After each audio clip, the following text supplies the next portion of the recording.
Are there any benefits to owning physical gold? I think there might be some.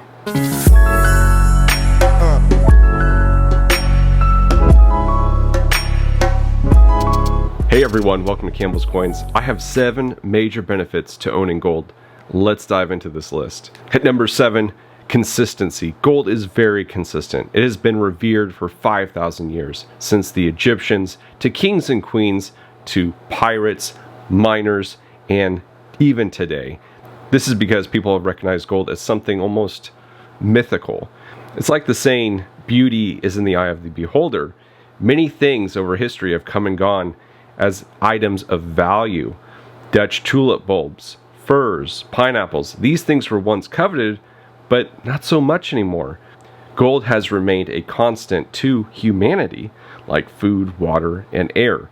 Maybe because it's rare, maybe because it's a very stable asset. Gold is not like Bitcoin, which can drop 40% in value overnight, or stocks losing 30% in just a few months. Don't get me wrong, gold does drop in value in relation to the dollar, but even during a crisis, it's a slow deflation. Gold is regarded as the ultimate safe haven asset since its store of value does not deteriorate to zero in an economic crisis like many other assets. It also bounces back extremely quickly and rockets in value during these times. Gold is a great store of value because when currency runs up, you can use gold to purchase whatever items you need to purchase. When you get deflation and the economy collapses, gold holds its value there too. At number 6, it's very liquid. Being coveted for 5,000 years certainly helps with this liquidity. Nearly everyone on the planet can recognize gold in some form and purity.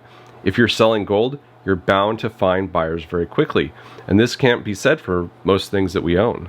At number 5, gold comes in many forms. You're certain to find one that you enjoy, whether it's coins, bars, jewelry, even nuggets. And within each of these categories, there are hundreds of different sizes and design choices. When it comes to stacking gold, it's difficult to get bored. It can be divided up into the tiniest of sizes and have consistent weight and purity with each piece. At number 4, with gold, one can hold a lot of wealth in a small space. A kilo of gold weighs 32.15 troy ounces, roughly the same dimensions of an iPhone 13, and its worth in today's market is close to $60,000. An iPhone-sized chunk of gold can be concealed in a pants pocket.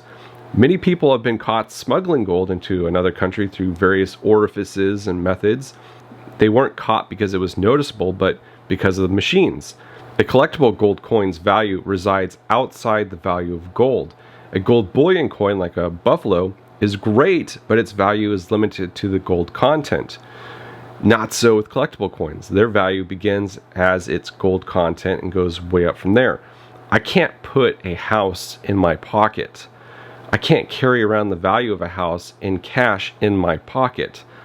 But I can get a collectible gold coin worth the value of my house and fit it in my pocket. Building on small store of wealth, if you had to leave your home, you can take gold with you. Gold is a very transportable asset. Obviously, not hundreds of pounds of the stuff, but most sizes that we can purchase today are very transportable. Silver, on the other hand, is not very practical for transportation. At the current gold to silver ratio, 87:1, it takes a lot of silver to equal the value of 1 ounce of gold. I'm not denigrating silver here, I'm just stating the nature of reality. Here we have 10-ounce silver bar and a 1/10 of an ounce American Gold Eagle. As you can see, there's quite the size difference and weight difference. Both of these are roughly equivalent in price, and if you're trying to go for concealability, the gold coin beats out the silver bar. In the future, this ratio may change and the silver may become valued more compared to the gold today, but for now, this is our reality.